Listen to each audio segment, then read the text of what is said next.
dans les réservoirs de cet avion en train de faire le plein du biocarburant. Pour la première fois, Air France a fait voler un Airbus A350 chargé de 16% de carburant durable d'aviation produit par Total. Selon la compagnie, ce sont 20 tonnes de CO2 en moins qui ont été rejetées dans l'atmosphère lors de ce Paris-Montréal. Le biocarburant est produit à partir d'huile de cuisson et de friteuse recyclées. Pour autant, pas d'odeur de graillon dans l'appareil. Pour nous, c'est totalement transparent.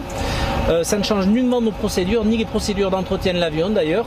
Ce qui change, c'est notre plaisir personnel de faire ça, parce que ce qu'on vous montre aujourd'hui, c'est l'aviation de demain.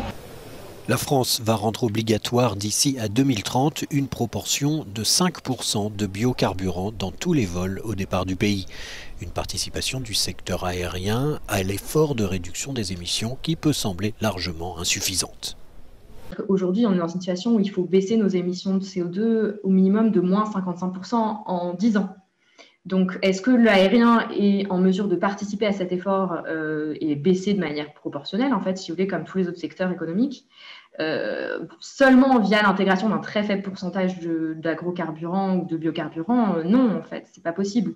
Donc après, je pense que c'est quand même positif qu'il y ait des filières avancées avec, encore une fois, des critères très stricts environnementaux, et les ONG travaillent là-dessus, mais on ne peut pas présenter ça comme une solution miracle, et surtout, il y a un gros manque de transparence aujourd'hui sur les matières utilisées et les filières d'approvisionnement, encore une fois. Produire du carburant durable pour l'aviation coûte par ailleurs 3 à 4 fois plus cher que du simple kérosène, prévient le patron de Total lui-même.